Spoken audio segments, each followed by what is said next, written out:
வசனத்தை யாரோ ஒருவர் சத்தமாக உங்கள் பொறுமையினால் உங்கள் ஆத்துமாக்களை காத்துக் கொள்ளுங்கள் என்று சொல்லி ஆண்டவர் சொல்லி இருக்கிறதை நம்ம பார்க்க முடிகிறது. இந்த நாளிலே ஆண்டவராக இயேசு கிறிஸ்துடைய வருகை நாட்கள் மிக சமீபமான காரியங்கள் நடந்து கொண்டிருக்கிறதை நாம் பார்த்து கொண்டிருக்கிறோம். ஒவ்வொரு நாளும் அதை அறிந்து கொண்டிருக்கிறோம். ஒவ்வொரு நாளும் அந்த செய்திகளை பார்க்க பார்க்க நமக்குள் ஒரு உணர்வு வருகிறது. என்ன உணர்வு சொன்னால், உலகம் ஒரு அழிவை நோக்கி ஓடிக்கொண்டிருக்கிறது. உலகத்தில் இனி என்ன சம்பவிக்குமோ என்கிற ஒரு எண்ணம் எல்லாருக்குள்ளாலே உருவாகிறது. அது கிறிஸ்தவர்களுக்கு மட்டுமல்ல, தேவனை அறிந்து ஆவியோடு ஆராதிக்கிற தேவ பிள்ளைகளுக்கு மட்டுமல்ல, தேவனை அறியாதவர்களும் பல கொள்கைகள் உள்ளவர்களும் அதை எதிர்நோக்கி கொண்டிருக்கிறார்கள். உலகம் ஏதோ ஒரு முடிவை நோக்கி ஓடுகிறது. உலகத்தின் ஆயுதங்கள், உலகத்தில் நடக்கிற காரியங்கள் எல்லாமே ஒரு அழிவை எதிர்நோக்கி ஓடிக்கொண்டிருக்கிறது என்பதை நாம் சம்பவங்கள் மூலமாக பார்த்து கொண்டிருக்கிறோம். அதே போலத்தான் இயேசு கிறிஸ்துவோடு கூட இருந்த 12 சீசர்களுக்குள்ளாலேயும் ஒரு எண்ணம் உண்டாயிற்று. என்ன எண்ணம் சொன்னா, இது ஆண்டவரே, உலகத்தின் முடிவுக்கும் உங்களுடைய வருகைக்கும் என்ன அடையாளம் என்று சொல்லி கேட்கிற போது ஆண்டவர் இந்த காரியங்கள் எல்லாம் சொல்லுகிறார். முதலாவது சொல்லுகிறார், நீங்கள் வஞ்சிக்கப்படாதபடிக்கு எச்சரிக்கையா இருங்கள் என்று சொன்னார். எச்சரிக்கையா இருக்க வேண்டிய காரியத்தை நாம் கடந்த நாட்களில் தியானிக்க ஆண்டவர் கிருபை செய்தார். இரண்டாவது ஆண்டவர் சொன்னார், முடிவு பெருந்து நிலைநிற்பவனே ரட்சிக்கப்படுவான் என்று சொல்லி முடிவு பெருந்து நிலைநிற்கும்படியாக ஆண்டவர் இந்த சீசர்களுக்கு ஆண்டவர் தம்முடைய கட்டளையை சொன்னார்.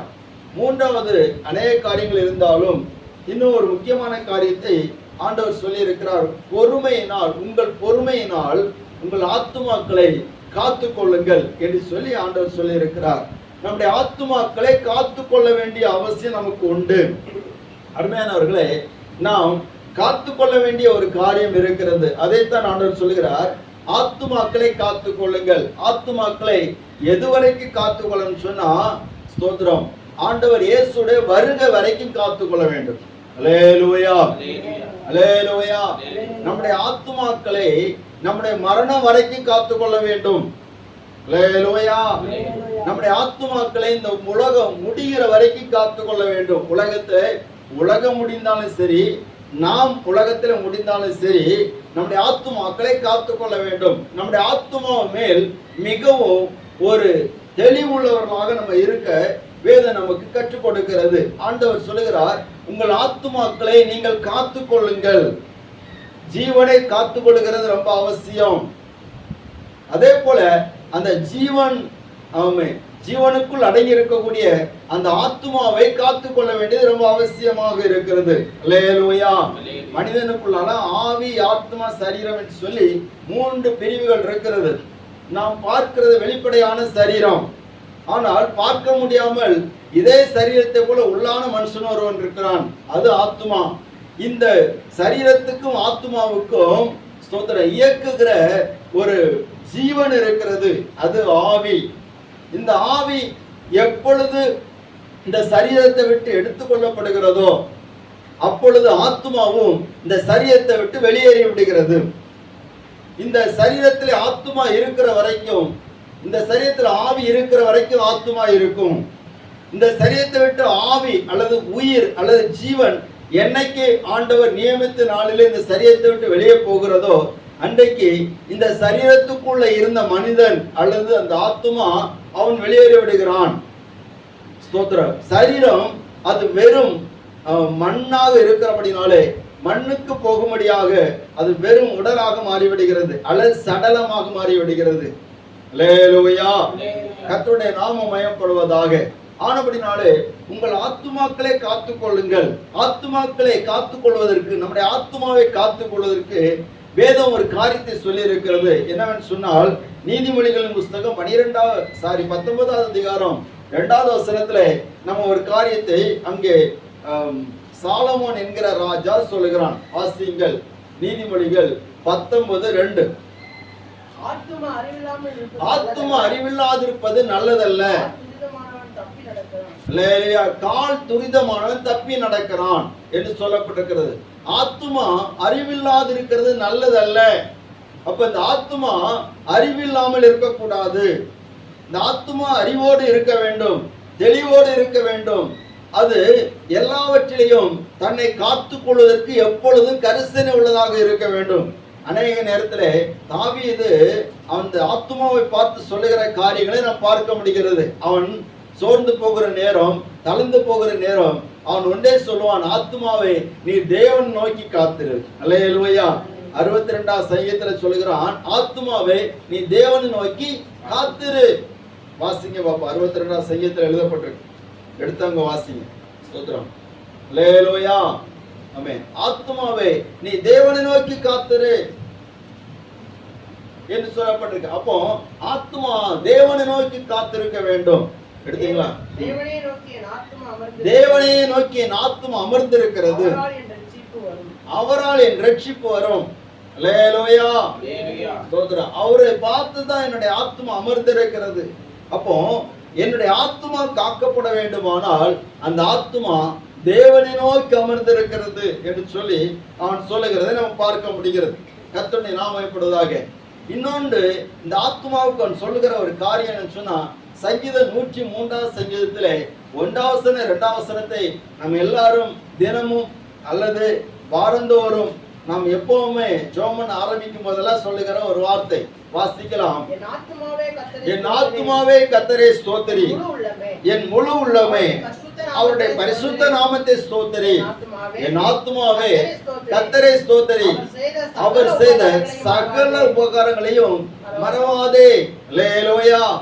என் ஆத்துமாவை எப்பொழுது என்ன செய்யணும்னா தேவனை ஸ்தோத்தரிக்க வேண்டும். அவர் உனக்கு செய்த சகல உபகாரங்களையும் நீ ஒரு நாள் மறந்து விடாதே. உன் ஆத்துமாவை காப்பதற்காக, உன்னுடைய ஆத்துமாவுக்கு ஒரு ஜீவன் கொடுக்கும்படியாக, உன்னுடைய ஆத்துமா ஸ்தோத்திரம் இந்த உலகத்தில் வாழுகிற ஜீவனை பெற்று கொண்டது போல இந்த உன்னுடைய ஆத்துமா பரலோகத்திலே வாழுகிற நித்திய ஜீவனை பெற்றுக் கொள்வதற்காக உன்னுடைய ஆத்துமா கர்த்தரை எப்பொழுதும் ஸ்தோத்தரிக்க வேண்டும். அல்லேலூயா. இந்த உலகத்திலே நாம் வாழ்வதற்கு ஜீவனை இந்த ஆத்துமா பெற்றிருக்கிறது. நல்லா கவனிக்கிறீங்களா? அல்லேலூயா. ஆமா, அந்த ஜீவனை இந்த ஆத்மா பெற்றிருக்கிறதுனால தான் இந்த சரீரத்தில் இந்த ஆத்மா வாழ்ந்து கொண்டிருக்கிறது. ஆனால் இந்த சரீரம் பலவீனமானது, சாகக்கூடியது. அது ஒரு நாள் மண்ணுக்கு போகக்கூடியது, அல்லது சாம்பலுக்கு போகக்கூடியது, அல்லது புழுதிக்கு போகக்கூடியது. இப்படி இருக்கிற நேரத்தில் இந்த ஆத்மா பரலோகத்துக்கு போக வேண்டுமானால் இந்த ஆத்மா பரலோகத்துக்குரிய ஜீவனை பெற்றுக்கொள்ள வேண்டும். அந்த ஜீவனை ஆண்டவராய் இயேசு கிறிஸ்து நமக்கு தந்திருக்கிறார். ஆமென். அல்லேலூயா. அப்போ ஸ்தோத்திரம். அந்த ஜீவனை பெற்றுக்கொள்வதற்கு உங்கள் ஆத்துமாக்களை நீங்கள் காத்துக்கொள்ளுங்கள் என்று சொல்லி ஆண்டவர் சொல்லுகிறார். ஸ்தோத்திரம். அவருடைய வருகை நாளிலே அல்லது உலகத்தின் முடிவு நாளிலே நீங்கள் காத்துக்கொள்ள வேண்டிய ஒன்று இருக்கிறது. உங்கள் ஆத்துமாவை காத்துக்கொள்ள வேண்டும். இன்னைக்கு நம்முடைய வீட்டை நம்ம காத்துக்கொள்கிறோம், நம்முடைய பணத்தை காத்துக்கொள்கிறோம், எல்லாம் எப்படி சேஃபா வைக்கலாம் அப்படின்னு நம்ம நிறைய பிளான் போடுறோம். அல்லேலூயா. நம்ம பிள்ளைகளை பாதுகாக்கிறது எப்படி பாதுகாத்து கொள்ளலாம் நம்ம ரொம்ப பிளான் பண்றோம். ஸ்தோத்திரம். அதே போல நம்மளை எப்படி காத்து கொள்ளலாம், ஏதாவது ஒரு காரியத்துல போய் நம்ம நுழையும் போது இதனால எனக்கு எந்த பிரச்சனை வருமா அப்படின்னு சொல்லி நம்ம பாதுகாத்துக்கொள்ளும். அது மட்டும் இல்லை, யாருக்காவது நம்ம உதவி செய்யணும்னா கூட எனக்கு ஏதாவது பிரச்சனை வந்துடக்கூடாது அப்படிங்கிறதுல நம்ம கவனமா இருந்தது அவங்களுக்கு என்ன செய்வோம், ஹெல்ப் பண்ணுவோம். அல்லேலூயா. அல்லேலூயா. உண்மையா இல்லையா? ஸ்தோத்திரம். இதெல்லாம் நமக்கு தேவை. இதெல்லாம் நமக்கு ஒரு அறிவு இருக்குது. ஸ்தோத்திரம். எனக்கு எந்த பிரச்சனையும் வரக்கூடாது. ஸ்தோத்திரம். தேவையில்லாத பிரச்சனைகள் தலையிடக்கூடாது அப்படின்லாம் நினைச்சிட்டு நம்மளை காத்து கொள்வதற்கு பல காரியங்களை பண்ணுகிறோம். ஆனால் அதே நேரத்தில் நம்முடைய ஆத்மாவை காத்துக் கொள்வது ரொம்ப முக்கியமா இருக்கிறது. அல்லேலூயா. சங்கீதம் 26ஆம் சங்கீதத்துல 9ஆம் வசனத்துல தாவீது ஜெபம் பண்ணுகிறான் பாருங்க. சங்கீதம் 26:9 சீக்கிரமா வாசிக்கணும். என் ஆத்துமாவை பாவிகளோடும் என் ஜீவனை இரத்த பிரியரோடு கூட வாரிக்கொள்ளாதேயும். அல்லேலூயா. ஒரு அழைப்பு அல்லேலூயா. ஏன் இப்படி தாவீது ஜெபம் பண்றார்? ஆண்டவரே, என் ஆத்துமாவை பாவிகளோடும் என் ஜீவனை இரத்த பிரியரோடும் வாரிக்கொள்ளாதிரும் என்று சொல்லுகிறான். பாருங்க, தாவீது தேவனுக்கு ஆலயத்தை கட்டுவதற்கு அவன் ரொம்ப விரும்பினான். ஆனா ஆண்டவர் அந்த ஆலயத்தை கட்டுறதுக்கு தாவீதுக்கு என்ன செய்யலன்னு பெர்மிஷன் கொடுக்கல, உத்தரவு கொடுக்கல. ஏன்னு சொன்னா, நீ அதிகமான இரத்தத்தை சிந்தின மனிதன். அல்லேலூயா. நீ அதிகமான இரத்தத்தை சிந்தின மனுஷன். அதே போல ஆண்டவர் அவனை குறித்து சொல்கிறார், நீ அதிகமான இரத்தத்தை சிந்தினவன், உன் கைகளிலே இரத்தக்கரை படிந்திருக்கிறது. மனித இரத்தக்கரை அதிகமா படிந்திருக்கிறது. ஆனபடி நீ எனக்கு ஆலயத்தை கட்ட முடியாது. சீமே என்கிறவன் தாவீதை தூஷித்தான். அவன் தூஷிக்கிற போது தாவீதை என்ன எப்படி தூஷிக்கிறான்னா, இரத்த பிரியனான மனுஷனே தொலைந்து போ என்று சொல்லிதான் தூஷிக்கிறான். அல்லேலூயா. அப்ப தாவீதுடைய கையில இரத்தக்கரை இருக்கிறது. தேவனே அவனை குறித்து சொல்கிறார், நீ உன்னுடைய கைகள் இரத்தத்தினால் நிறைந்திருக்கிறதுனால் நீ என்னுடைய ஆலயத்தை கட்ட முடியாதுன்னு சொல்கிறார். தாவீது தூஷிக்கிற சீமை சொல்கிறார், இரத்த பிரியனான மனுஷனே என்று சொல்கிறான். இப்படி அதிகமான இரத்தத்தை சிந்தின அந்த தாவீது தன்னுடைய ஆத்துமா ஆண்டவரை இரத்த பிரியரான மனுஷரோடு வாரிக்கொள்ளக்கூடாது என்பதை குறித்து ரொம்ப கவனமா இருக்கிறான். அல்லேலூயா. இரத்த பிரியரான மனுஷரை தேவன் எப்படி வாரிக்கொள்ளுவார் என்பது தாவீதுக்கு நல்லா தெரியும். அவன் அநேக காரியங்களை அவன் தெரிவிக்கிறவனாக இருக்கிறான். அதனால ஆண்டவரே, என் ஆத்துமாவை என்ன செய்யார்? பாவிகளோடு வாரிக்கொள்ளாது. பாவிகள் எல்லாரும், தேவனை ஏற்றுக்கொள்ளாதவர்கள் எல்லாரும், பாவத்தில் வாழுகிற எல்லாரும் ஒரு நாள் வாரிக்கொள்ளப்படுவார்கள். அல்லேலூயா. உலகத்தோடு ஒத்து போயாச்சுன்னா சுத்தர உலகம் போகிற அழிவுல, உலகம் போய் விழக்கூடிய அந்த பாதாளத்துல போய் விழ வேண்டிய இருக்கும். ஆனபடினால்தான் பாவிகளான மனுஷரோட என்னை வாரிக்கொள்ளாதிரும், இரத்த பிரியரான மனுஷரோட என்னை வாரிக்கொள்ளாதிரும். அல்லேலூயா. அல்லேலூயா. ஆமென். ஸ்தோத்திரம். குப்பையில போய் சேர்ந்தாச்சுன்னா குப்பையோட குப்பையை அள்ளி கொண்டு போட்டுருவாங்க. ஒரு நல்ல பொருள் கையில இருந்துச்சு, அதை திடீர்னு தவறி எங்க விழுந்துட்டு? குப்பையில விழுந்துட்டு. உடனே குப்பையில விழுந்த உடனே ஸ்தோத்திரம், அல்லேலூயா, அதை அப்படியே வாரி கொண்டு போட்டுருவாங்க. ஸ்தோத்திரம்.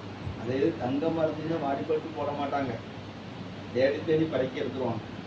ஸ்தோத்திரம். மற்றபடி எல்லாமே என்ன போயிடும். இதே போலத்தான் நம்முடைய ஆத்துமா பாவிகளோடு மாறிக்கொள்ளப்படக்கூடாது, உலகத்தோடு மாறிக்கொள்ளப்படக்கூடாது. பாதாளத்துக்கு போகிற ஒரு கூட்டம் இருக்கிறது, அவருடைய வாரிக்கொள்ளுகிற அக்கினி சூளை போன்ற ஒரு நாள் வரப்போகிறது. ஆண்டவர் இயேசுடைய வருகை நாளிலே என்ன நடக்கும் சொன்னா, அநேகர் கைவிடப்படுவார்கள். அல்லேலூயா. அநேகர் கைவிடப்படுவார்கள். அவர் மத்திய ஆகாயத்தில் வரும்போது எப்படி வருவார்? 1 தெசலோனிக்கேயர் 4வது அதிகாரம் 15 வசனம் 16 வசனம். சீக்கிரமா யாரோ ஒருத்தர் வாசிங்க பார்ப்போம்.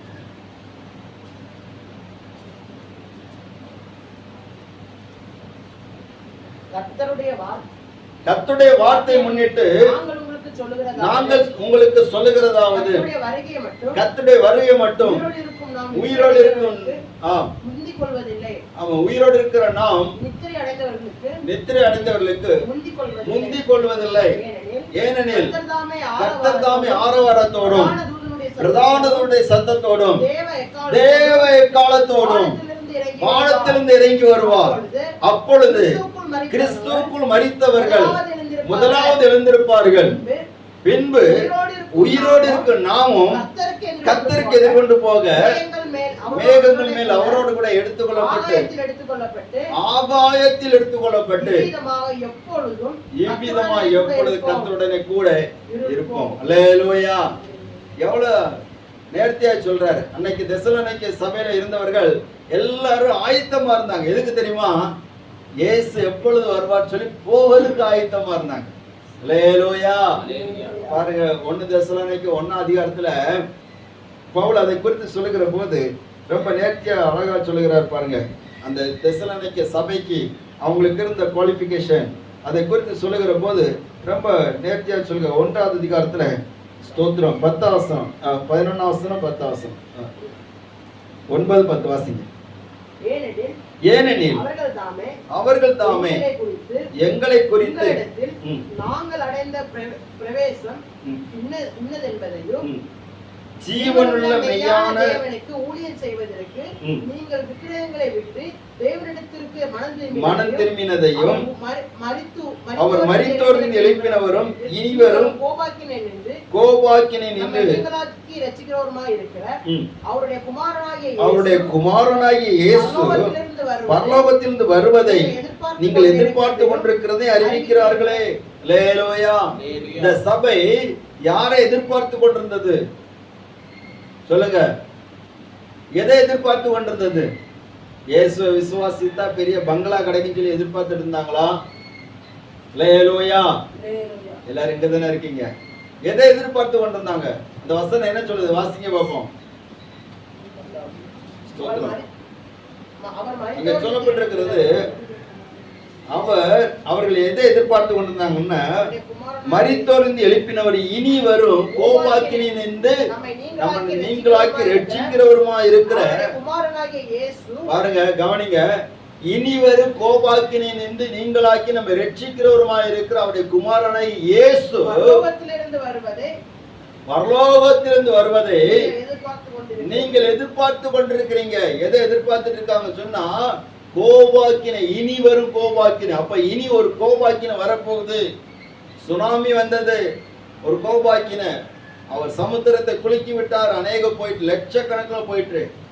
அதே போல அப்பப்போ ஒவ்வொரு கோபாக்கினை வருது. அல்லேலூயா. ஸ்தோத்திரம். நம்ம கடந்த 1-2 வருஷத்துக்கு முன்னாடி அங்க கேரளத்துல பயங்கரமான ஒரு கோபாக்கினை வந்தது. மழை வந்து அத்தனை அள்ளிட்டு போயிடுச்சு, லட்சக்கணக்கில் மக்கள் போயிட்டாங்க. அல்லேலூயா. ஸ்தோத்திரம். இதே போல நிறைய சம்பவங்கள் நம்ம பார்த்துட்டே இருக்கிறோம், கோபாக்கினை. ஆனா இது எல்லாவற்றுக்கும் மேலான இன்னொரு கோபாக்கினை இருக்கிறது. அந்த கோபாக்கினை நின்று நம்மை நீங்களாக்கி விடுவிக்கிறவருமாகிய ஸ்தோத்திரம் அவருடைய குமாரனாய் இயேசு பரலோகத்திலிருந்து வருவதை இந்த சபையார் எதிர்பார்த்து கொண்டிருக்கிறார்கள். அல்லேலூயா. எதிர்பார்ப்பு இயேசு எப்பொழுது வருவார், இயேசு கோபாக்கினை நின்று நம்மை விடுதலாக்கி அவர் ரட்சிப்பாரே, அவர் எப்பொழுது வருவார் சொல்லி இந்த சபையர் எதிர்பார்த்துட்டு இருக்கிறாங்க. இந்த சபைக்கு தான் சொல்லுகிறார். இவங்க எதிர்பார்த்து இருந்ததுனால என்ன பண்ணாங்கன்னா, ஸ்தோத்திரம், என்ன பண்ணாங்க தெரியுமா? அவங்க இந்த உலகத்துல எதையுமே பெருசா நினைக்கல. நிறைய பேர் வேலைக்கு போறதை நிறுத்திட்டான். ஸ்தோத்திரம். இருக்கிறதெல்லாம் வித்து வித்து சாப்பிட ஆரம்பிச்சுட்டாங்க. வித்து வித்து நம்ம இந்த உலகத்துல நமக்கு ஒண்ணுமே வேண்டாம். என்ன, யார் வரப்போறா? இயேசு வரப்போறார். அவர் இந்த உலகத்துல உள்ள எல்லாத்தையும் அழிக்க போறார். அதனால நம்ம இந்த உலகத்துல எதுவுமே வேண்டாம்னு சொல்லிட்டு வெறுத்தது நல்லதுதான், ஆனா செய்கிறது அறிவில்லாத இருக்கிற நிறைய காரியங்களை செய்தார்கள். அல்லேலூயா. பவுல் இந்த நிருபத்தை எழுதி அவங்களுக்கு எச்சரிப்பு கொடுக்கிறார், உணர்த்துகிறார். நீ வேலை செய்ய மனசுல சொன்ன, நீ சாப்பிடறதை நிறுத்திரு அப்படின்னு சொல்லிட்டு பவுல் ஆலோசனை சொல்றார். ஸ்தோத்திரம். அது மட்டும் இல்ல, சிலர் என்ன பண்ணாங்கன்னா, செத்து போனவங்களை பார்த்து அவங்க துக்கப்பட்டு இருக்கிறாங்க. ஏன்னாச்சுன்னா, இயேசு வருகிற வரைக்கும் இந்த மனுஷன் உயிரோடு இருப்பான்னு பார்த்தோம், இவன் உயிரோடு இல்லையே, செத்து போயிட்டானே, அப்ப அவர் வந்தாச்சுன்னு எப்படி இவன் போவான் அப்படின்னுட்டு நிறைய பேர் துக்கப்பட்டு இருக்கிறாங்க. அல்லேலூயா. கவனிக்கிறீங்களா? நிறைய பேர் துக்கப்பட்டு இருக்காங்க. இயேசு வருவார் சொன்னாரு, வந்து மர்மமாக்குவார் சொன்னாரு, கூட்டிட்டு போவேன்னு சொன்னாரு. உங்கள் இருதயம் கலங்காது இருப்பதாக தேவனிடத்தில் விசுவாசமா இருங்கள், என்னிடத்தில் விசுவாசமா இருங்கள். நான் உங்களுக்கு அவர் ஸ்தலத்தை ஆயத்தம் பண்ண போகிறேன். நான் போய் ஆயத்தம் பண்ணின பின்பு உங்களை என்னிடமா நான் சேர்த்துக்கொள்ளேன்னு சொல்லி வருவேன்னு சொன்னாரே. அப்போ இந்த மனுஷன் செத்து போயிட்டானே, என்னுடைய உறவினன் செத்து போயிட்டானே, இவன் செத்து போனதுனால இயேசு வந்தாச்சுன்னா எப்படி இவன் போவான் அப்படின்னு அவங்க மனதெல்லாம் துக்கப்பட்டுக்கிட்டு இருந்துச்சு. அப்போ அவங்க அப்படி இருக்கிற போதுதான் பவுல் சொல்கிறார், மரித்தவர்களை குறித்து, நித்திரை அடைந்தவர்கள் குறித்து நீங்க துக்கப்பட வேண்டிய அவசியம் இல்லை. ஏன்னா இயேசு எப்படி வருவார் தெரியுமா? அவருடைய வார்த்தையை முன்னிட்டு நான் உங்களுக்கு தைரியமா சொல்றேன். கர்த்தர் தாமே ஆரவாரத்தோடும் பிரதான தூதனுடைய சத்தத்தோடும் தேவ எக்காலத்தோடும் வானத்திலிருந்து இறங்கி வருவார். அப்பொழுது கிறிஸ்துவுக்குள் மரித்தவர்கள் முதலாவது எழுந்திருப்பார்கள். அல்லேலூயா. ஒருவன் கிறிஸ்துவுக்குள்ள இருந்து மரித்தால் அவன் முதலாவது எழுந்திருப்பான். கிறிஸ்துவுக்குள் இருந்து தன்னுடைய ஆத்துமாவை காத்து கொண்டால் அவன் முதலாவது எழுந்திருப்பான். அல்லேலூயா. பின்பு உயிரோடு இருக்கிறவர்கள், சாகாமல் உயிரோடு இருக்கிறவர்கள் அவருக்கு எதிர்கொண்டு போக மறுரூபமாக்கப்படுவார்கள். அப்படின்னா என்ன நடக்குன்னு சொன்னா, இயேசு வருகிற போது கிறிஸ்துவுக்குள் மரித்தவருடைய அநேக கல்லறைகள் திறக்கப்படும். அல்லேலூயா. நம்ம எழுத்தின்படி இந்த வார்த்தை நிறைவேறும், ஆவியின்படி அல்ல, எழுத்தின்படி நிறைவேறும். என்ன, இயேசு உயிர் தெழுந்தது ஆவியின்படி அல்ல, எழுத்தின்படி நிறைவேறினது. எத்தனை பேர் நம்புறீங்க? அல்லேலூயா. கொஞ்சம் கற்பனை பண்ணி பார்க்கணும். இந்த டிவி பெட்டியில பார்க்குற மாதிரி நம்ம சிந்தனையில வரக்கூடாது. நடைமுறை வாழ்க்கையில நடக்கிற மாதிரி நம்ம யோசனை சொன்னா அது எவ்வளவு பெரிய ஆச்சரியமா இருக்குன்னு நமக்கு தெரியும். அல்லேலூயா. டிவில எல்லாம் வந்து நம்ம காட்டுறதெல்லாம் அதெல்லாம் கிராஃபிக்ல காட்டுறது, சரி, நமக்கு ஒரு சின்ன ஒரு ஜெலி வரதுக்காண்டி காட்டுறது. ஆனா அது அல்ல, அவர் கிராஃபிக் காட்ட மாட்டார், மாயாஜாலம் காட்ட மாட்டார், ரியலா நடக்கிற காரியம், உண்மையா நடக்கிற காரியம். ஸ்தோத்திரம்.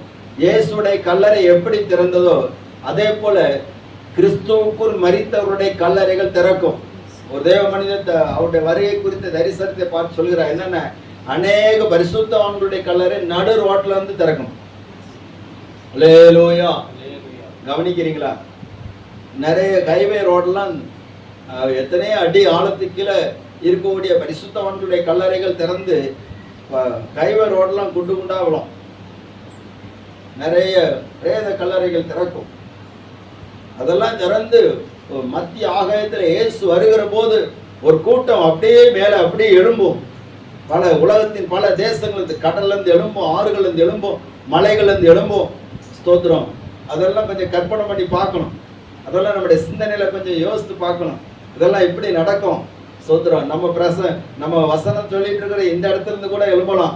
இல்லாட்ட நீங்க வீட்டுல தூங்கிட்டு இருப்பீங்க. ஸ்தோத்திரம். உங்க வீட்டுல இருக்க அடியில என்ன இருக்குன்னு தெரியாது. அல்லேலூயா. எல்லாரும் இங்க தானே இருக்கீங்க. அல்லேலூயா.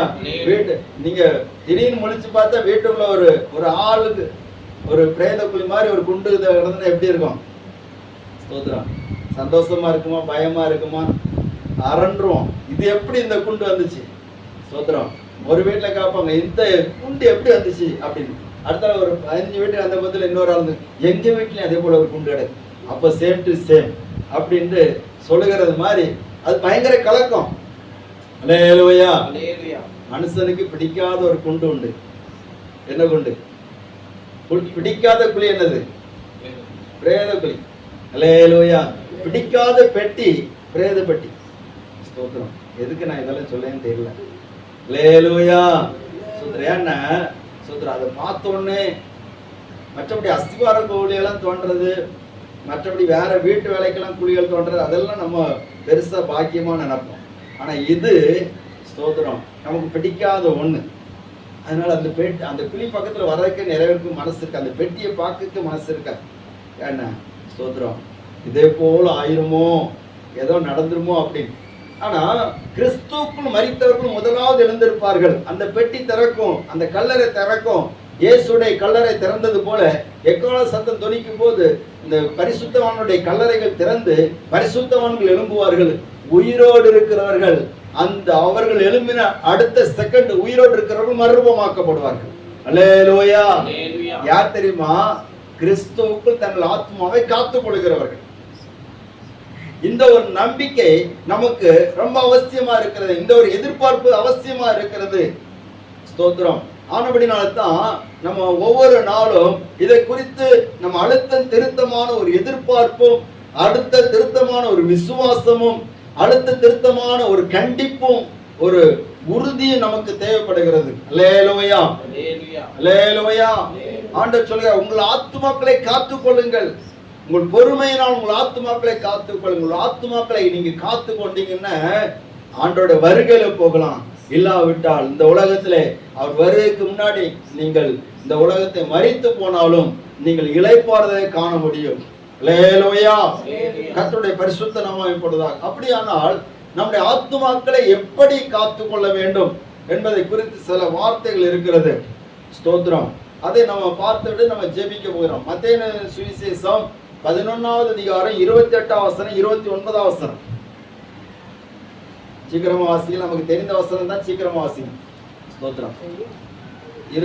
வருத்தப்பட்டு பாரம் சுமக்கிறவர்களே, 11வது அதிகாரம் 28 29. வருத்தப்பட்டு பாரம் சுமக்கிறவர்களே, நீங்கள் எல்லாரும் என்னிடத்தில் வாருங்கள், நான் உங்களுக்கு இளைப்பாறுதலை தருவேன். நான் சாந்தமும் மனத்தாழ்மையுமா இருக்கிறேன்.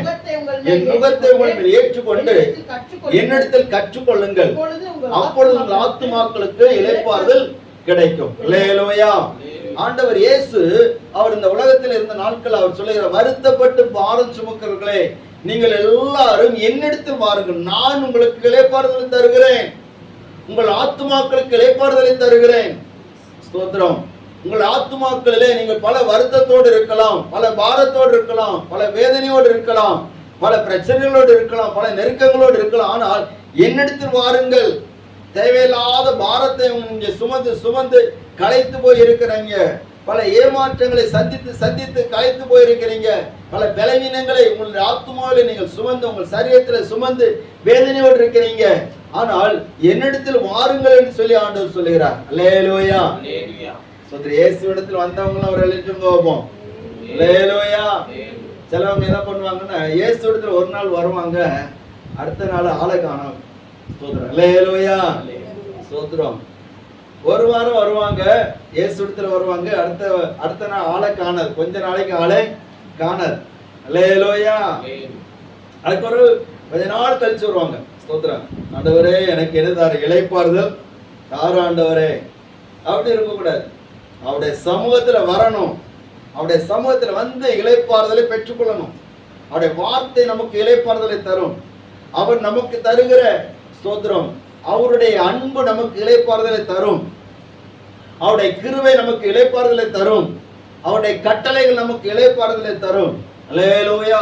நம்முடைய ஆத்மாவுக்கு ஒரு இளைப்பாறுதல் தேவை, இளைப்பாறுகிற இடம் தேவை. கவனிங்க, இன்னைக்கு இளைப்பாறுகிற இடத்தை இயேசுவிடத்துல தேடாமல் வேறு எதிரிடத்திலமோ தேடிக்கிட்டு இருக்கிறாங்க. அல்லேலூயா. ஸ்தோத்திரம். இளைப்பாறுகிற இடத்தை வேற எங்கேயே தேடாம, ஸ்தோத்திரம், இயேசுவிடத்தை தேடாம வேற எங்கேயே தேடிட்டு இருக்கிறாங்க. கர்த்தருடைய நாமம் மகிமைப்படுவதாக. ஸ்தோத்திரம். பாருங்க, ஒரு மனுஷன் தன்னுடைய இளைப்பாறுகிற இடத்தை எங்க தேடணும்னா நல்லா சம்பாதிக்கிற இடத்துல தேடணும். லூக்கா சுவிசேஷம் 12வது அதிகாரத்துல ஒரு சம்பவம் இருக்கு, நமக்கு எல்லாருக்கும் தெரிந்த வசனம் தான். லூக்கா சுவிசேஷம் 12வது அதிகாரத்துல ஸ்தோத்திரம்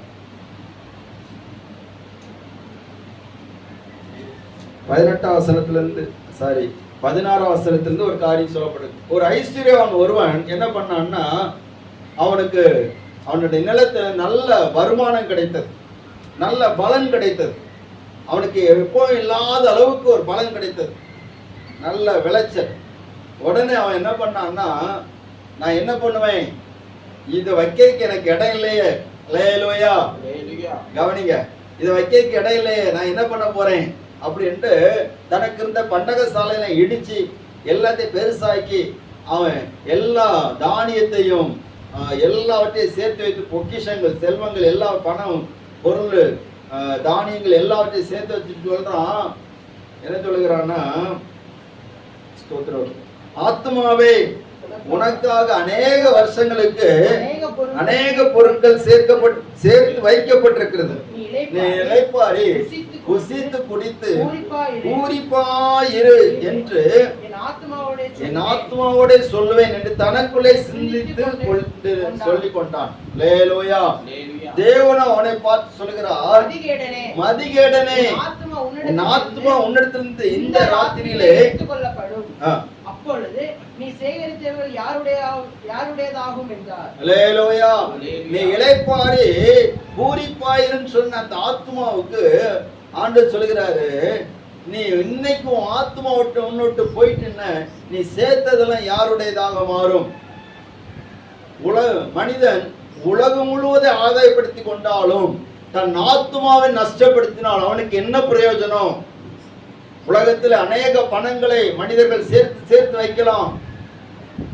பணம் எல்லாவற்றுக்கும் உதவும், எல்லா காரியத்துக்கும் பணம் தேவைதான். ஆனா அதை சேர்த்து வைத்துக் கொண்டு அதுதான் எனக்கு இளைப்பாறுதல் சொன்னா அது இளைப்பாறுதல் கிடையாது, அது வேதனை.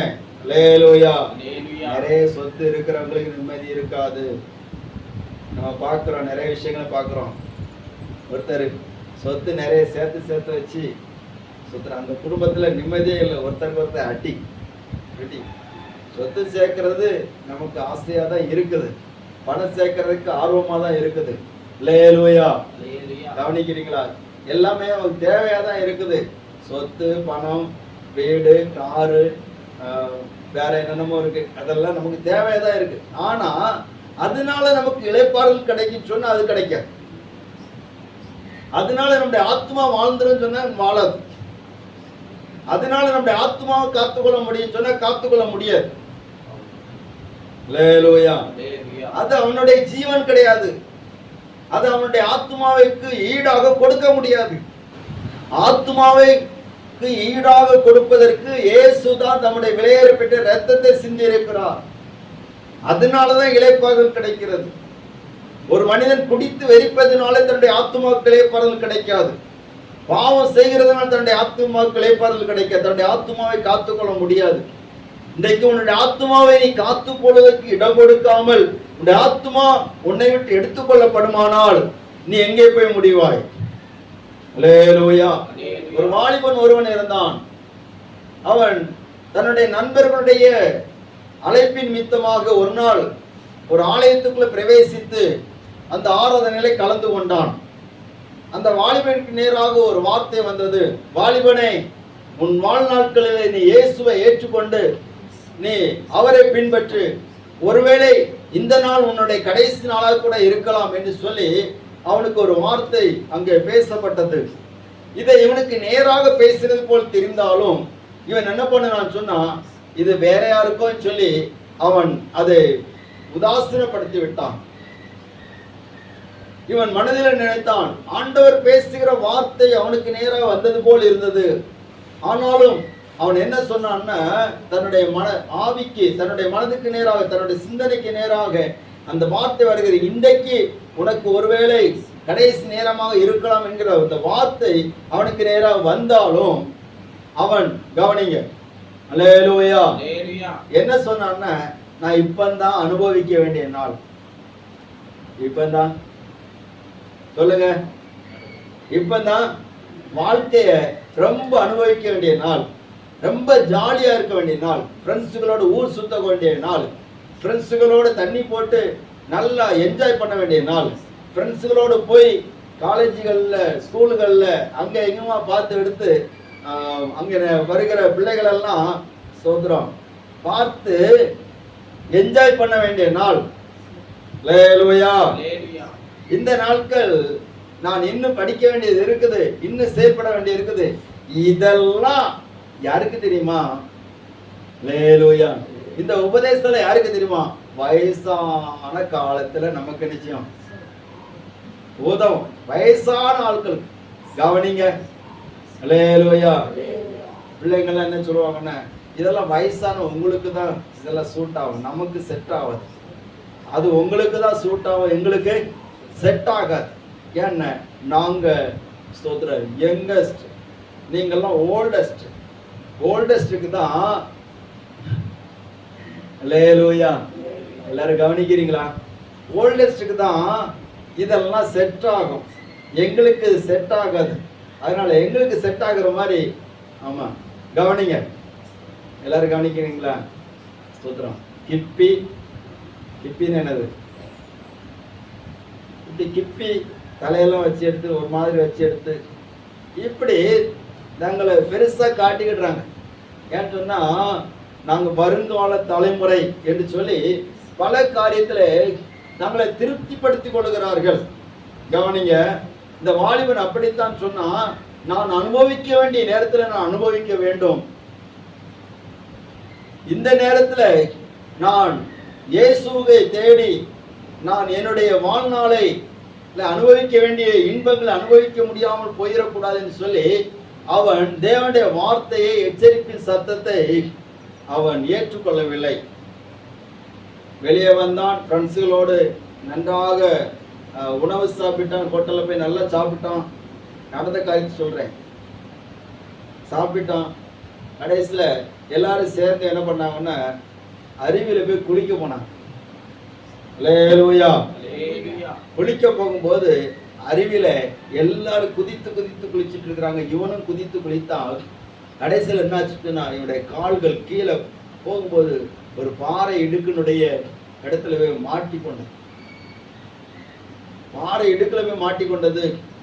இவன் வெளியே உள்ள ஆழத்துல மாட்டிக்கொண்டு வெளியே மேல வர்றதுக்கு முடியாதபடிக்கு திணறிட்டு இருக்கிறான்.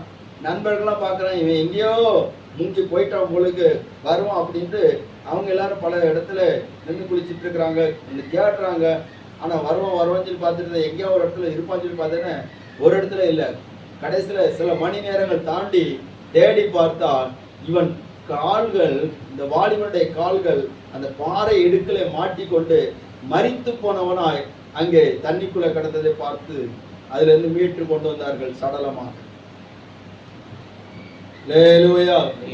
தேவன் கொடுக்கிற எச்சரிப்பின் வார்த்தை நீ மறந்து இது வயதானவர்களுக்கு இது யாருக்கோ சொல்லி நினைத்து நீ உன்னுடைய ஆத்மாவை காத்து கொள்வதற்கு தவறுவாய். ஆனால் நீ இளைப்பாறுதல் தேடுகிற இடத்திலே உனக்கு ஆபத்து வரலாம். அதுவே உன்னுடைய வாழ்க்கைக்கு ஒரு போராட்டமாக மாறலாம். ஆனபடினாலே நீ இளைப்பாறுதல் கொடுக்கிற தேவனிடத்தில் திரும்பி விடு. அல்லேலூயா. அவரை பற்றி கொண்டு ஆண்டவர் சொன்னார், என்னிடத்தில் வாருங்கள், நான் உங்களுக்கு இளைப்பாறுதல் தருகிறேன். நான் உன் ஆத்மாவை காத்துக் கொள்வதற்கு உனக்கு ஒரு இளைப்பாறுதலை தந்து நான் நடத்துவேன்னு சொல்லுகிறேன். அல்லேலூயா. அல்லேலூயா. ஆத்மாவுக்கு சந்தோஷம், ஆத்மாவுக்கு சமாதானம், ஆத்மாவுக்கு இளைப்பாறுதல், ஆத்மாவுக்கு இந்த ஆத்மா இந்த இடத்துல தங்கும். தாவீது சொல்கிறேன், என் ஆத்மா ஸ்தோத்திரம் ஆண்டவரே ஜீவனுள்ள தேசத்திலே தங்கும் என்று சொல்கிறான். அல்லேலூயா. அப்போ நம்ம ஆத்மா தங்க வேண்டும். பாருங்க, இயேசுவோடு சிலுவையில் அறையப்பட்ட அந்த மனிதன் இயேசுவை பார்த்து கேட்கிறான், அந்த சிலுவையில தூக்கி கடைசி நேரத்தில் இருக்கிற ஆண்டவரே இந்த ராஜ்யத்தில் வரும்போது அடியேனை. அப்ப இயேசு சொல்கிறாரு, இன்றைக்கு என்னோட கூட பரதேசில் இருப்பான். அப்படின்னா என்ன அர்த்தம்? அவன் உடல் பரதேசி போகல, அவனுடைய ஆத்மா இன்றைக்கு என்னோட கூட பரதேசில உன் ஆத்மா இருக்கும், நீ என் கூட இருப்ப அப்படிங்கிறான். அல்லேலூயா. அப்ப அந்த நம்பிக்கை நமக்குள்ள உருவாகணும். இன்னைக்கு இயேசு வந்தாலும் இல்லாட்ட இன்னைக்கு என்னுடைய வாழ்க்கை முடிந்தாலும் நான் அவரோட இருப்பேன், அவருடைய இளைப்பாறுதலை சுதந்திரிப்பேன் என்கிற நிச்சயம் நமக்கு தேவைப்படுகிறது. சங்கீதம் 72 சங்கீதம் 13வது வசனத்திலே வாசிக்கிற போது சில பலவீனனுக்கும் எளியவனுக்கு அவர் இறங்கி எளியவருடைய ஆத்துமாக்களை ரட்சிப்பார். அல்லேலூயா. பலவீனனுக்கும் எளியவருக்கும் அவர் இறங்கி எளியவனுடைய ஆத்மாவை கர்த்தர் நினைச்சுவாரு ரட்சிப்பார். அப்படின்னு என்ன அர்த்தம்? எளியவன் சொன்னா ஏழைன்னு சொல்லி அர்த்தம். அல்லேலூயா. கவனிங்க, ஏழை. அப்ப ஏழைகளை மட்டும்தான் ஆண்டவர் ரட்சிப்பாரா? அப்படி அல்ல, அந்த அர்த்தம் அதுவல்ல. கவனிங்க, எளியவன் அவன் எவ்வளவு பெரிய ஒரு ஸ்தானத்தை பெற்றுக்கொண்டாலும் அவனுக்குள்ள என்ன இருக்கக்கூடாதுன்னு பெருமை இருக்கக்கூடாது. அல்லேலூயா. படிப்பு இருக்கலாம், பொருள் இருக்கலாம், பணம் இருக்கலாம், ஆனால் அவன் தேவ சமூகத்தில் வரும்போது எப்படி இருக்கணும்? எளியவனா இருக்கணும். ஆவியில் எளிமையுள்ளவர்கள் பாக்கியவான்கள், பரலோக ராஜ்யம் எல்லாரும் தெரியுமில்ல.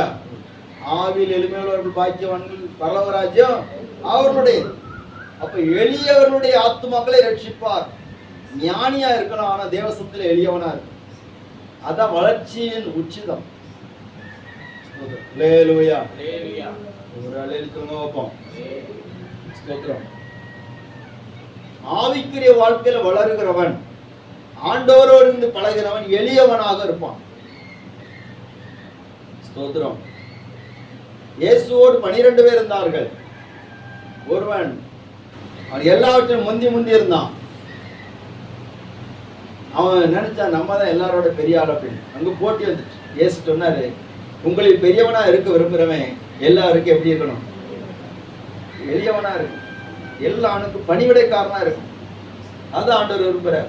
இயேசு எவ்வளவு பெரியவராக இருக்கிறார். அண்ட சராசரங்களை படைத்த தெய்வம். அவர் இந்த உலகத்துல வந்தது எளியவனாக தான் வந்தார். அல்லேலூயா. ஒரு அழைத்து அல்லேலூயா. இயேசு பிலாத்துக்கு முன்னாடி போய் நிற்கும் போது பிலாத்து ஆச்சரியப்படுறான்.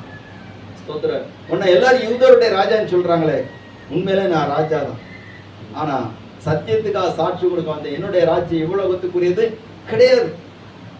இப்போ இயேசு பிலாத்துக்கு முன்னாடி எளியவனாக தான் நிற்கிறார், ஆனால் அவர் ராஜாவாக நிற்கிறார். அல்லேலூயா.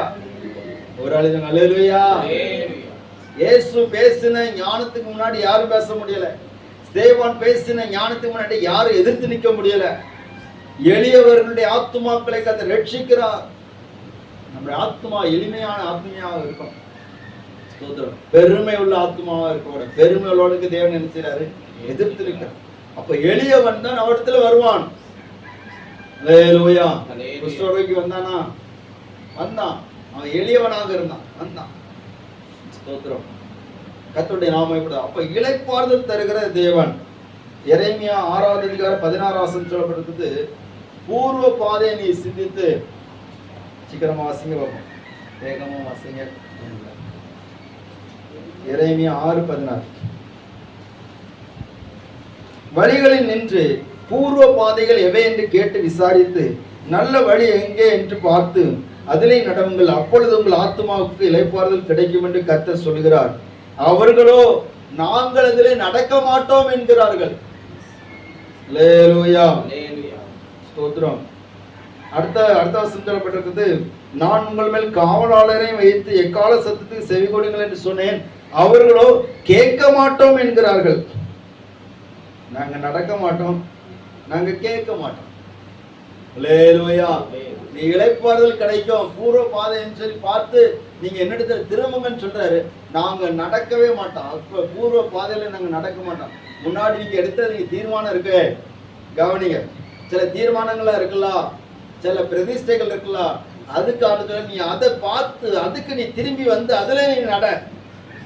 ஆனா சில அதுலலாம் நாங்க நடக்க முடியாது. முன்னாடி நாங்க அது அறிவில்லாம நாங்க பண்ணிட்டோம். அல்லேலூயா. அப்படி இல்லை, அதுலதான் நடக்கணும். அப்பதான் உன் ஆத்மாவுக்கு இளைப்பாறுதல் கிடைக்கும். உனக்கு முன்பாக அநேக காவலாளர்களை வைத்திருக்கிற ஊழியக்காரங்களை வைத்து எனக்கு செவி கொடுங்க சொல்லி பேசிட்டு இருக்கிறேன், ஆனா நீங்க கேட்க மாட்டோம் என்கிறீர்கள். அல்லேலூயா. ஆத்மாவை காத்துக்கொள்ள ஆத்மா இளைப்பாறுதலுக்கு திரும்ப வேண்டும். இன்னொரு வசனத்தை கூட வாசிக்கலாம். எரேமியா 31வது அதிகாரம் 12வது வசனம். எரேமியா 31:12. சியோனின் உச்சியிலே கெம்பீரித்து கர்த்தரருளும் கோதுமை, திராட்சரசம், எண்ணெய், ஆட்டுக்குட்டிகள், கன்று குட்டிகள் என்பவர்களாகிய இந்த நன்மைகளுக்காக ஓடி வருவார்கள்.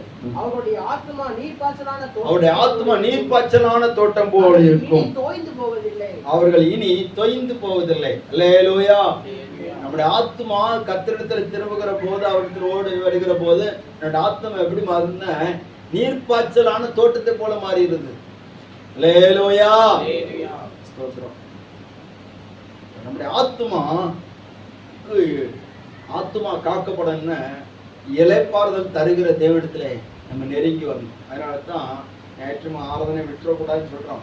எப்பெல்லாம் தேவ சமூகம் நமக்கு ஸ்தோத்திரம் கூடி வருகிற நேரம் இருக்கிறது, அதெல்லாம் நம்ம விட்டுறக்கூடாது. அல்லேலூயா. சிலர் பார்த்தீங்கன்னா விடிய காலமே வந்துடுவாங்க, 5 மணி 6 மணிக்கெல்லாம் 4 மணிக்கே வந்து சர்ச்சில் உட்காந்துருவாங்க. கிழமை சபையிலெல்லாம் 4 மணிக்கு ப்ரேயர், 4 மணிலேருந்து 5 மணி வரை 6 மணி வரை ப்ரேயர் வச்சதுன்னா 3:45 வந்து உட்கார்ந்துருவாங்க. அல்லேலூயா. ஸ்தோத்திரம். எனக்கு ஆச்சரியமா இருக்கும். எங்க அம்மாலாம் 3:45 போயிடுவாங்க, 4 மணிக்கெல்லாம் போயிடுவாங்க. குளிராக இருக்க ஆனாலும் போயிடுவாங்க. ஸ்தோத்திரம். அதே போல் நம்ம கூட உள்ள சபை, அவங்க சபையில இப்போ 4 மணிலேருந்து 6 மணி வரை ஜெபம் நடத்திட்டு இருக்க 2-3 மாதம் ஆச்சு. பல போராட்டங்கள். ஆனாலும் 4 மணிக்கே மக்கள் வந்துடுறாங்க, 4 மணிலேருந்து 6 மணி வரை. நம்ம சபையில் அப்படி வைக்கலாம். பார்த்தீங்கன்னா நீங்கள் 2 பேர் வந்தால் கூட உட்காந்து ஜெபம் பண்ணிடுங்க. அல்லேலூயா. ஒரு அல்லேலூயா சொல்லுங்க. அவர்கிட்ட எப்பெல்லாம் வர சான்ஸ் கிடைக்கிது அதெல்லாம் நம்ம யூஸ் பண்ணணும். ஸோ அந்த நேரத்தில் தான் நம்ம நிறைய சாக்கு போக்குகளை சொல்கிறோம். ஸோ அந்த சாக்கு போக்குகளை நம்ம சொல்லக்கூடாதுன்னு நினைச்சா பிசாசு உருவாக்கி தருவாங்க. இப்படி சொல்றேன். சரி, அப்போ நம்முடைய ஆத்மா காத்துக்கொள்ளப்பட வேண்டுமானால் ஆத்மாவுக்கு இளைப்பாறுதல் தர இடத்துல நம்ம நெருங்கி வரணும். இரண்டாவது யாக்கோபு நிறுவனம் 1வது அதிகாரம் 21 சீக்கிரமா வாசிக்கலாம். யாக்கோபு 1வது அதிகாரம் 21 ஆகையால் எல்லாவித அழுக்கையும் உங்கள் எல்லா விதமான அழுக்கையும் கொடிய துர்க்குணத்தை ஒழித்துவிட்டு உங்கள் உள்ளத்தில் நாட்டப்பட்டதாயும் உங்கள் ஆத்துமாக்களை ரட்சிக்க வல்லமை உள்ளதாயும் இருக்கிற வசனத்தை சாந்தமாய் ஏற்றுக்கொள்ளுங்கள். அல்லேலூயா. நீங்கள் எல்லா விதமான அழுக்கையும் கொடிய துர்க்குணத்தையும் ஒழித்து விட்டு உங்கள் ஆத்துமா உங்கள் உள்ளத்தில் நாட்டப்பட்டதாயும் உங்கள் ஆத்துமாக்களை ரட்சிக்க வல்லமை உள்ளதாயும் இருக்கிற வசனத்தை சாந்தமா ஏற்றுக்கொள்ளணும். அல்லேலூயா. எதை ஏற்றுக்கொள்ளணுமா? வசனத்தை. இந்த வசனத்துக்கு இந்த யாக்கோபு அழகா ஒரு வார்த்தை சொல்றாரு, உங்கள் ஆத்துமாக்களை ரட்சிக்க வல்லமை உள்ளதா இருக்கிற வசனம். இந்த பைபிளுக்கு ஒரு வல்லமை இருக்கிறது. என்ன வல்லமை சொல்லுங்க பார்ப்போம். ஆத்துமாக்களை ரட்சிக்க வல்லமை. எல்லாரும் பைபிளை தூக்கிட்டு சொல்லுங்களா? பிள்ளைங்க முதல்ல எல்லாரும் சொல்லுங்க பார்ப்போம். இந்த வசனம் நம்முடைய ஆத்துமாக்களை ரட்சிக்க வல்லமை உள்ளதா இருக்கிற வசனம். அல்லேலூயா. இதை எப்படி ஏற்றுக்கொள்ளணுமா? சாந்தமா ஏற்றுக்கொள்ளணும். கோபத்தோடு ஏற்றுக்கொள்ளக்கூடாது, விசனமாக ஏற்றுக்கொள்ளக்கூடாது, சண்டை போட்டுட்டு இருக்கக்கூடாது. வசனத்தை கேட்கும்போது சண்டை போடக்கூடாது. சிலவங்களுக்கு வசனத்தை சொல்லியாச்சுன்னா அவங்களுக்கு பிடிக்காது. ஸ்தோத்திரம். அல்லேலூயா. அல்லேலூயா. ஆமா, ஸ்தோத்திரம். கர்த்தருடைய நாமம் மகிமைப்படுவதாக. பாருங்க, அப்போ வசனத்தை சொல்லும் போது, கண்டிப்பான வார்த்தைகளை சொல்லும் போது பிடிக்காது. ஆறுதலான வார்த்தை சொன்னா இன்னைக்கு தீர்க்க தரிசன வார்த்தைம்பாங்க. ஆனா கண்டிப்பான வார்த்தை சொல்ல என்ன, இவர் நம்மளோட கோபத்துல எரிஞ்சு விழுகிறான்னு சொல்லுவாங்க. அப்படி இருக்கக்கூடாது. ஸ்தோத்திரம். அல்லேலூயா. அப்போ வசனத்தை நம்ம சாந்தமா ஏற்றுக்கொள்ளணும். அந்த வசனம் நம்மை சீர்படுத்தி செம்மைப்படுத்தி அந்த வார்த்தைகள் நம்மை ஒவ்வொரு நாளும் உருவாக்குகிறது, நம்மளை ரட்சிக்க வல்லமையுள்ளதாக இருக்கிறது. அல்லேலூயா. இந்த வசனத்துக்கு ஒரு வல்லமை இருக்கிறது, அது நம்மை ரட்சிக்க வல்லமையுள்ளதாக இருக்கிறது. இந்த வசனத்தை ஏற்றுக்கொள்ளணும், சாந்தமாக ஏற்றுக்கொள்ளணும். இன்னைக்கு வசனத்தை ஏற்றுக்கொள்கிறவங்க குறைவாகத்தான் இருக்கிறாங்க. வாக்குத்தத்த வசனங்களை ஏற்றுக்கொள்வாங்க. ஸ்தோத்திரம். அல்லேலூயா. ஆமென். வாக்குத்தத்த வசனங்களை ஏற்றுக்கொள்வாங்க. ஏதாயிலும் ஆறுதலான வார்த்தைகள், சமாதானமான வார்த்தைகளை ஏற்றுக்கொள்வாங்க. ஆனா ஸ்தோத்திரம், கண்டிக்கிற வார்த்தைகள், சீர்படுத்துகிற வார்த்தைகள், நம்முடைய பாவத்தை உணர்த்துகிற வார்த்தைகள், நம்முடைய துர்க்குணங்களை உணர்த்துகிற வார்த்தைகள், இப்படிப்பட்ட வார்த்தைகள் வந்து அதை ஏற்றுக்கொள்வதற்கு ரொம்ப யோசிக்கிறாங்க. ஸ்தோத்திரம். உண்மையிலேயே ஆண்டவர் இவங்க கூட பேசுகிறாரா, இவங்க மூலம் பேசுகிறாரா, இந்த வார்த்தை எனக்கு தானா என்று சொல்லி அடையினத்தில் அசட்டை பண்ணுகிறவர்கள் இருக்கிறாங்க. அல்லேலூயா. ஸ்தோத்திரம். சங்கீதம் 119 சங்கீதம் 25 வசனம் சொல்லப்பட்டிருக்கிறது. வாசிக்கலாம். 119:25.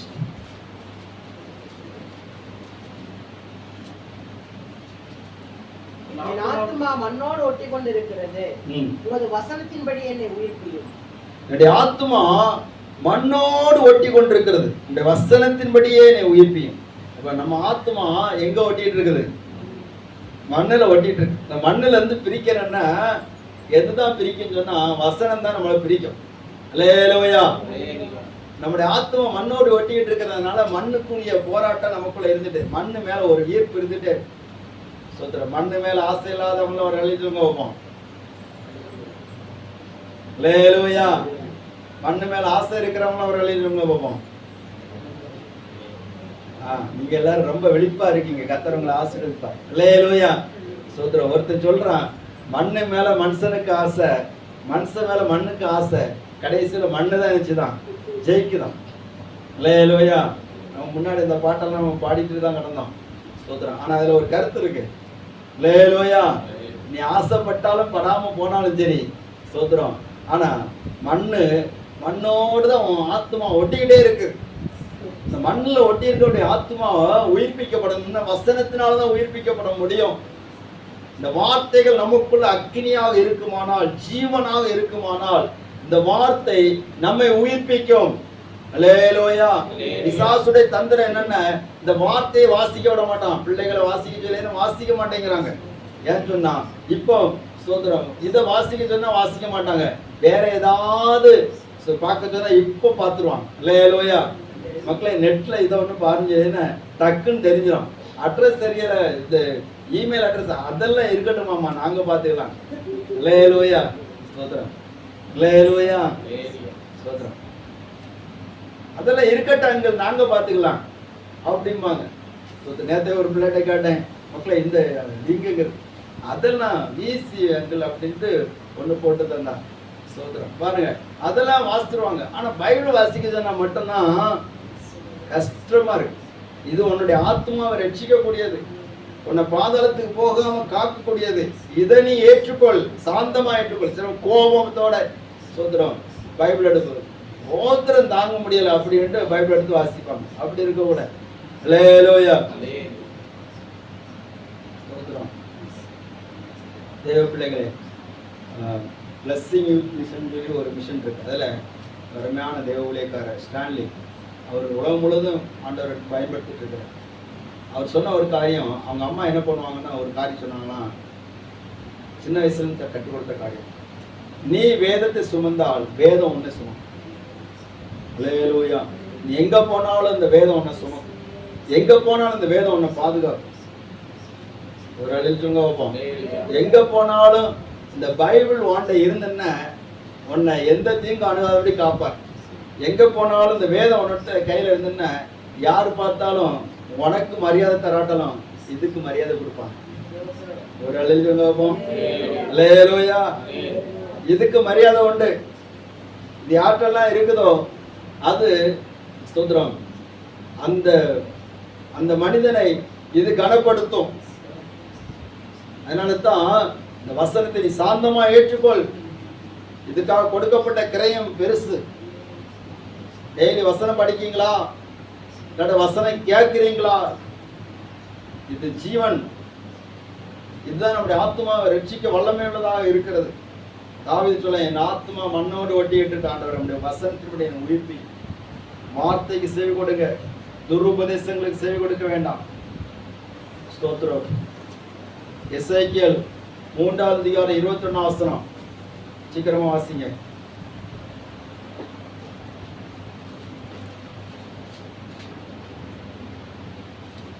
நீதிமான் பாவம் செய்யாதபடி படிக்கு நீ நீதிமானை எச்சரித்தது, அவன் பாவம் செய்யாவிட்டால் அவன் பிழைக்கவே பிழைப்பான்.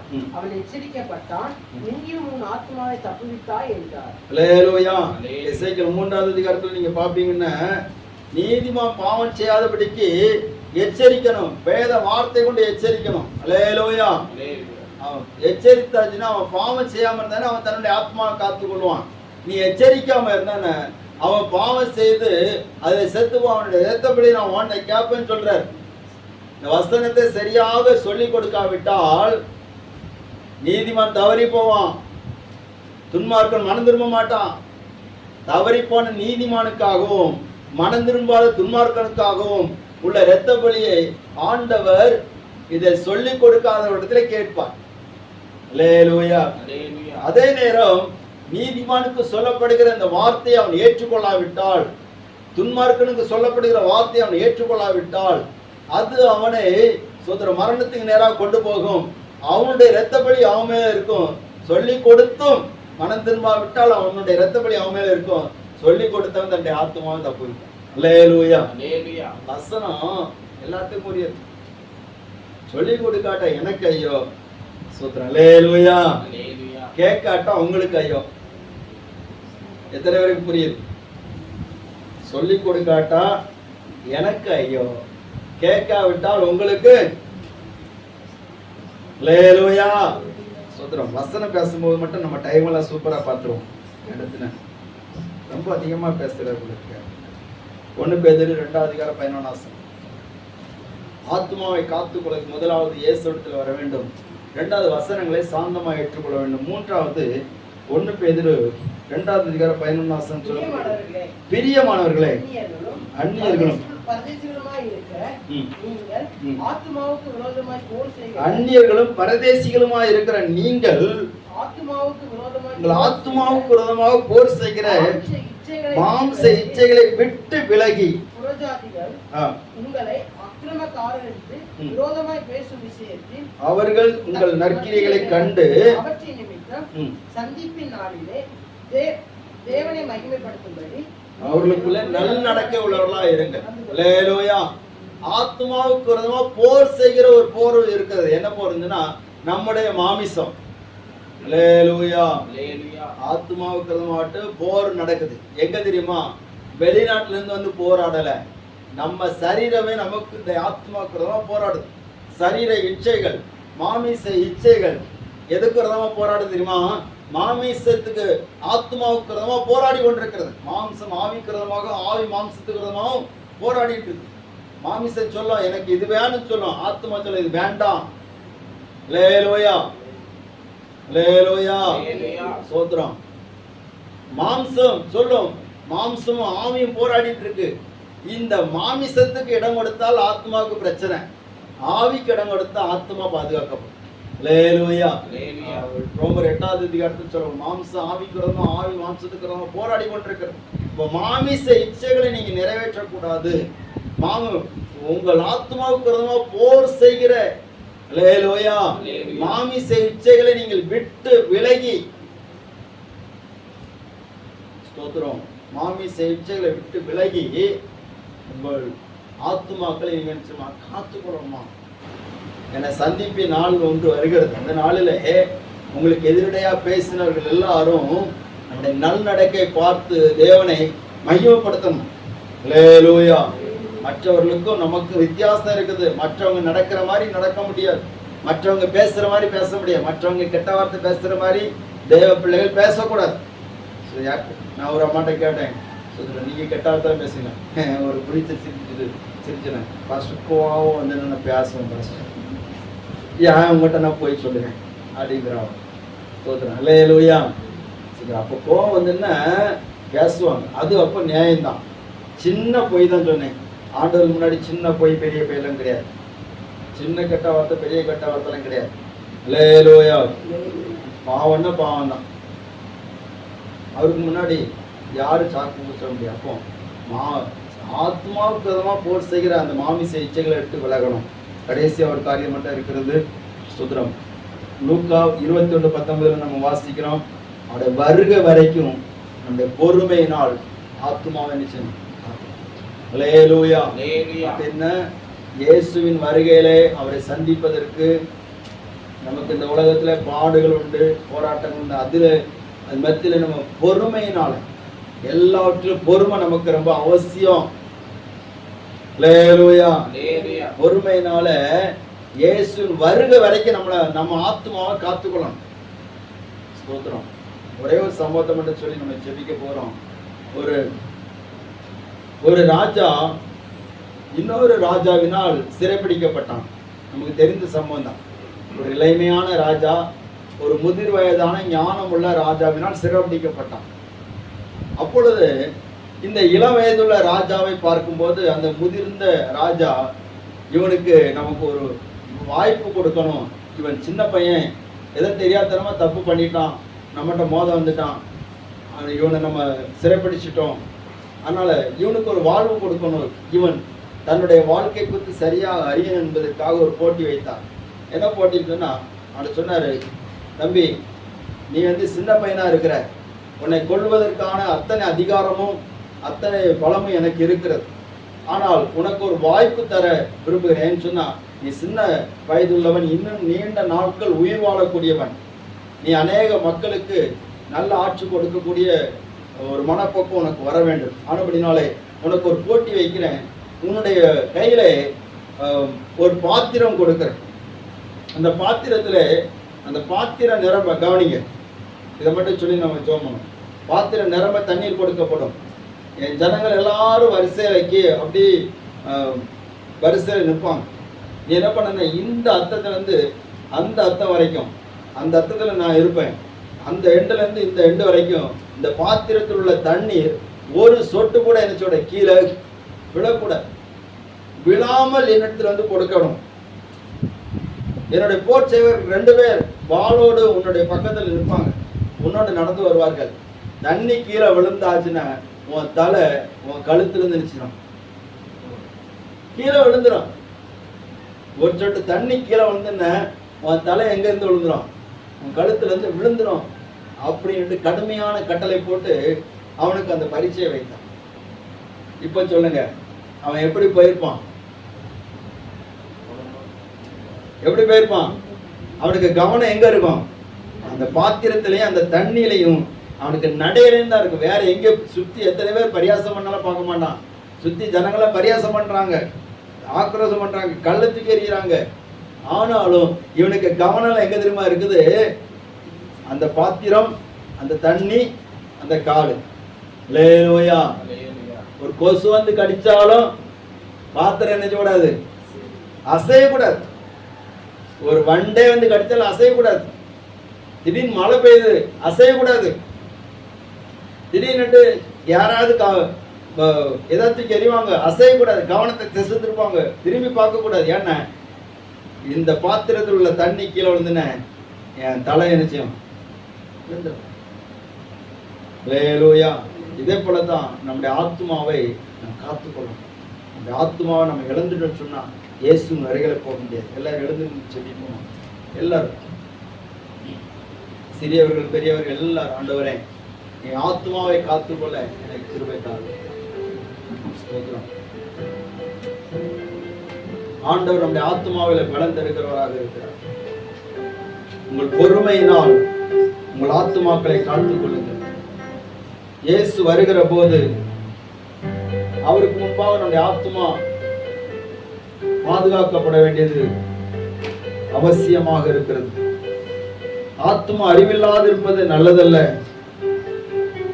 நம்முடைய ஆத்மாவை நான் இழந்து விட்டால் ஸ்தோத்திரம், நித்திய நரகத்திலே நம்முடைய ஆத்மா போக வேண்டிய ஒரு கட்டாயம் வரும். ஜீவ புஸ்தகத்தில் பேர் எழுதப்பட்டவனாக காணப்படாதவன் எவனோ அவன் அக்கினி கந்தம் எரிகிற கடலிலே தள்ளப்பட்டான் என்று சொல்லப்பட்டிருக்கிறது. அக்கினி கந்தம் எரிகிற கடலிலே தள்ளப்படுவதற்கு ஆண்டவர் நம்ம வைக்கல. கண்ணமுடி சோமனம். எல்லாரும் கண்ணமுடி சோமனம். உன்னுடைய ஆத்மாவுக்கு உன்னுடைய பெற்றோர் உத்தரவாதம் பண்ண முடியாது. ஸ்தோத்திரம். உங்க பிள்ளைகளுக்கு நீங்க உத்தரவாதம் பண்ண முடியாது. அவரவர் ஆத்மாவுக்கு அவரவர் தான் உத்தரவாதம் பண்ணணும். உன் ஆத்மாவுக்கு உனக்கு அறிவில்லாமல் இருந்தால் நீ எப்படி உன்னுடைய ஆத்மாவை காத்துக் கொள்ளுவாய்? எனக்கு வேண்டி யாரோ ஜெபம் பண்றாங்க, யாரோ உழைக்கிறாங்க, அது அல்ல. உன் ஆத்மாவுக்காக நீ தான் கவனம் செலுத்தணும். தகப்பனுடைய ஆத்மா எப்படி, அப்படியே பிள்ளையுடைய ஆத்மாவும்